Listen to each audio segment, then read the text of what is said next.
Gabby Hayes, born George Francis Hayes on May 7, 1885, in Stannard, New York, lived a life that stood in sharp contrast to the rugged frontier characters he later portrayed on screen. Raised in a comfortable middle-class family, the son of a hotel owner, he grew up far from the dust, danger, and grit of the American West that eventually became the backdrop of his success. As a young man, Hayes showed talent for humor, storytelling, and performance, traits that shaped his future more than he initially realized. Before acting ever seemed like a viable path, he explored several careers. He tried his hand at professional baseball and briefly pursued engineering. Yet, neither field managed to hold his interest the way the stage did. The world of vaudeville, with its mix of comedy, music, and live performance, became his true calling. Alongside his wife, Olive E. Ireland, Hayes formed a popular act that traveled the country during the early 1900s. Together, they performed for packed houses, earning a reputation for lively shows and comedic timing that audiences adored. Their success continued for years, but the devastating stock market crash of 1929 changed everything for Hayes. The crash wiped out much of his earnings, leaving him with no financial cushion and forcing him to seek a new direction. At a time when many performers struggled to survive, he made a pivotal decision to try his luck in Hollywood. This shift marked the beginning of one of the most unexpected and beloved careers in Western film history. Upon arriving in California, Hayes began landing small roles during the transition from silent films to talkies. These early parts often cast him as a barkeep, outlaw, or townsman. His sharp features and expressive mannerisms suited character roles, but nothing at that time hinted at the iconic screen persona he would later develop. By the early 1930s, Hayes started carving out a niche as a sidekick in Western films, a role that would define his legacy. His transformation into Gabby was not the result of careful planning, but rather a practical adaptation to film roles that demanded a grizzled old-timer archetype.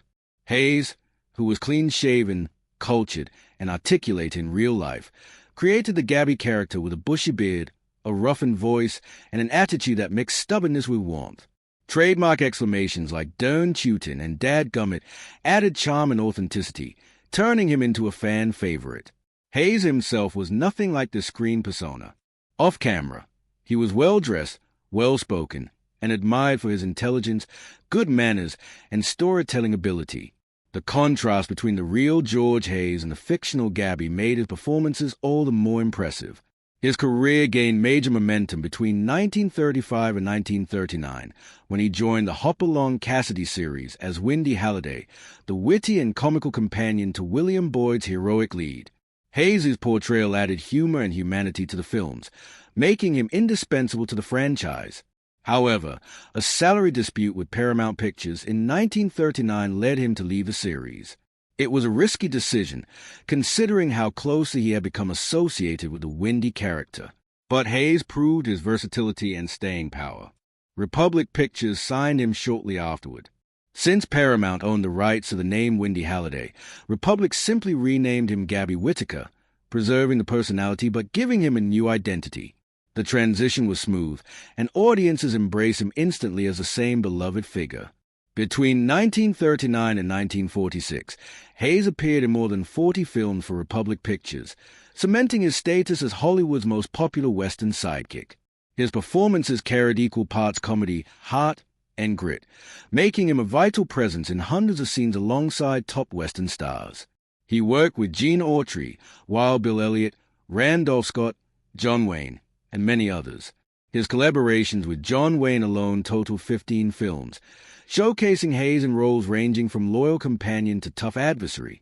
His range was clear in films like Dark Command, 1940, where he appeared alongside Wayne and a young Roy Rogers in a story that highlighted his ability to balance humor with emotional weight. Despite his reputation as a sidekick, Hayes was a significant star in his own right. His popularity eventually earned him his own children's television program, The Gabby Hayes Show, which aired in the early 1950s. On the show, he introduced classic Western stories to young viewers, carrying forward the frontier spirit that had defined his film career. His warm communication style made him a trusted figure for a new generation, bridging the gap between the old Hollywood Westerns and emerging television audiences. His career spanned radio, film, and television, making him one of the few actors who successfully transitioned across all major entertainment formats of his era. Through these early decades of Hollywood success, Gabby Hayes became a fixture of Western cinema.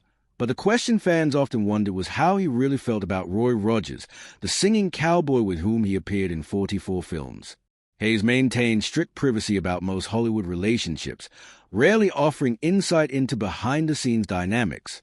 Yet late in life, he finally opened up, preparing to speak candidly about one of the most enduring partnerships of the Western film era. As Gabby Hayes entered the peak years of his film career, one partnership began to stand above all others in the eyes of Western fans: his collaboration with Roy Rogers. Between the late 1930s and mid-1940s, Hayes appeared with Rogers in an extraordinary 44 films, a number that cemented their on-screen bond as one of the most memorable in Hollywood's golden age of Westerns.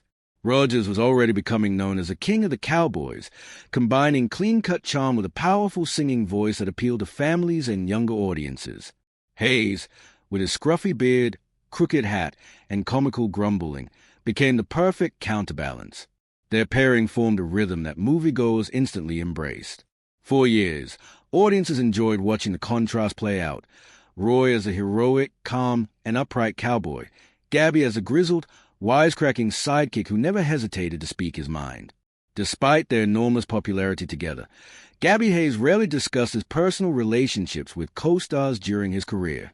He preferred to keep interviews focused on work rather than private opinions. However, as he grew older, he finally opened up about Roy Rogers in a rare, deeply personal reflection. It revealed a relationship grounded in mutual respect, trust, and genuine fondness. Hayes began by addressing the greatest misconception about Rogers. He explained that the Roy audiences saw in theaters a decent, humble, honest cowboy was not an exaggerated Hollywood creation. According to Hayes, Rogers carried the same honesty off-screen that he so effortlessly portrayed on camera. Hayes described him as a type of man whose character never changed, regardless of who was watching. In this heartfelt recollection, Hayes explained that Rogers embodied the values he represented: faith, humility, friendliness, and a sincere love of people.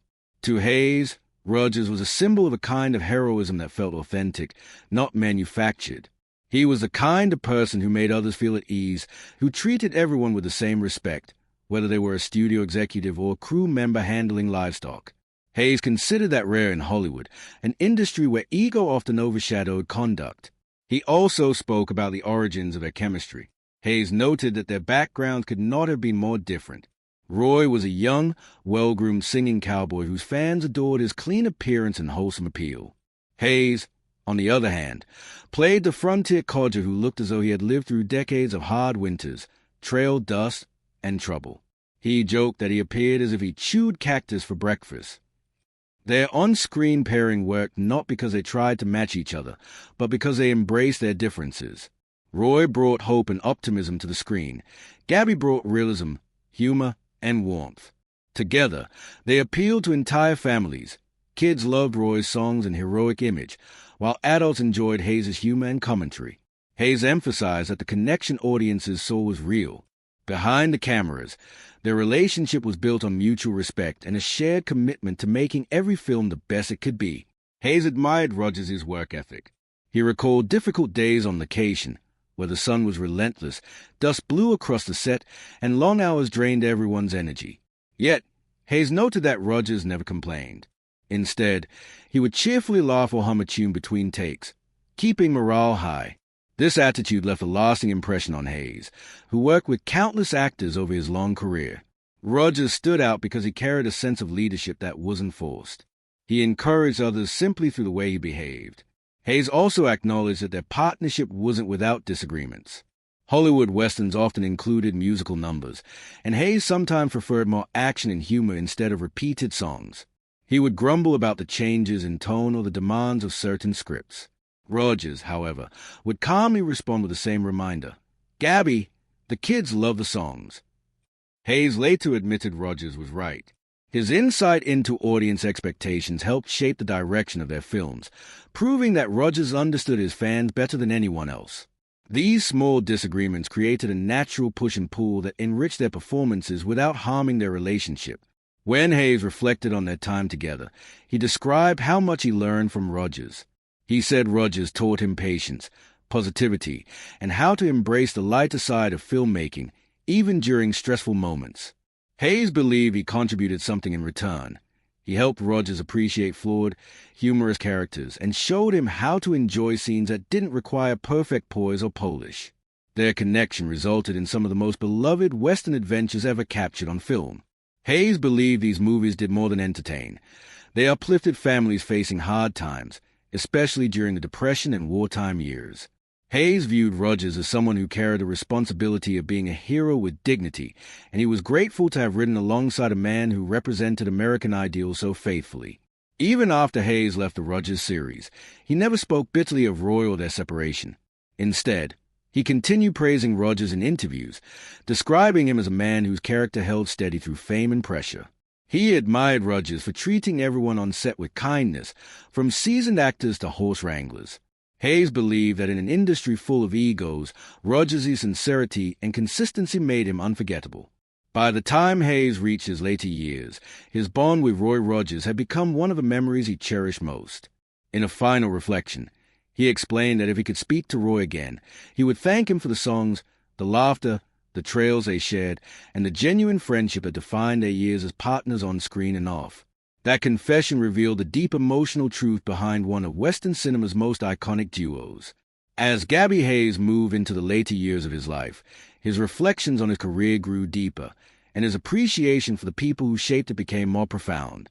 Among all his professional relationships, the one with Roy Rogers remained a highlight and a source of lasting pride.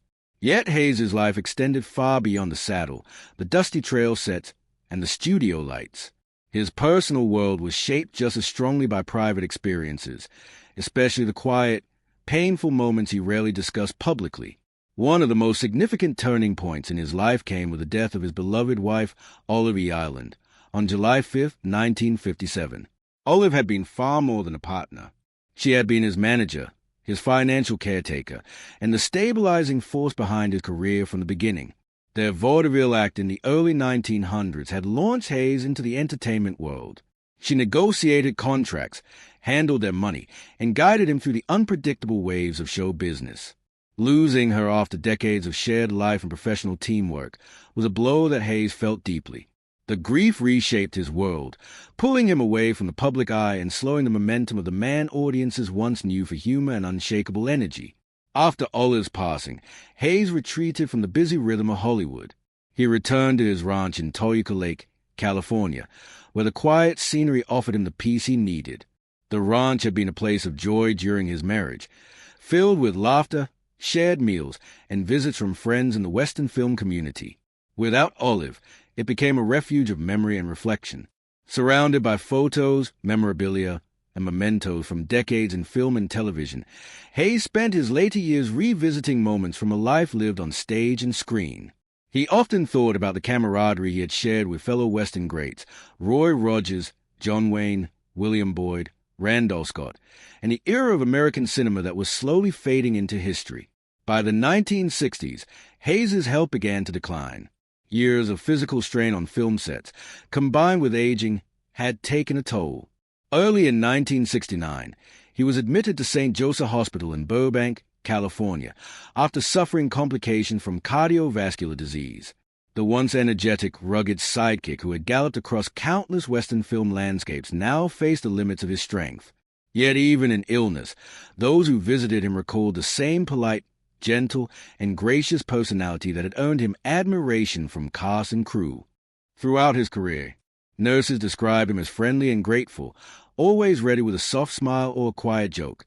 Doctors noted his dignity as he navigated his health challenges with calm acceptance.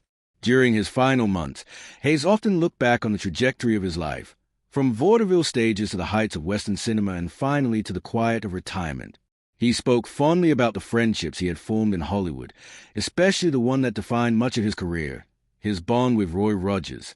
Even when reminiscing in his hospital room, he recalled Rogers not with the reverence of a fan, but with the warmth of someone remembering a true partner. He appreciated Rogers' authenticity, kindness, and the leadership he showed in their years working together.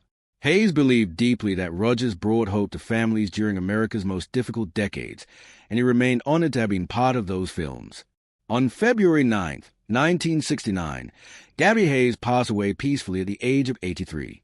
His death marked the end of an era for countless fans who had grown up watching him on the big screen or on his television show.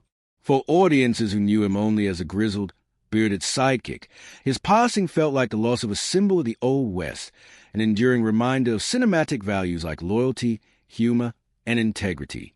Western enthusiasts mourned not just the character he played, but the man behind it, an articulate, dignified gentleman who had spent a lifetime bringing joy to others. In the years that followed, the legacy of Gabby Hayes continued to grow. His film and television appearances remained a defining part of the Western genre. For actors who later played sidekick roles, Hayes set the template, one built on comedic timing, emotional warmth, and the ability to hold the audience's attention even when standing beside Hollywood's biggest stars. His influence extended beyond performance. Hayes represented a rare brand of loyalty in the entertainment world, both to the craft and to the people he worked with. His reflections on Roy Rogers, which he shared only late in life, offered a final gift to fans, a reminder that behind the iconic cowboy hats and dazzling smiles were real men who respected each other and worked with purpose. Hayes' words revealed the emotional truth behind their legendary partnership, a bond built not on studio contract or publicity, but on mutual admiration and shared responsibility.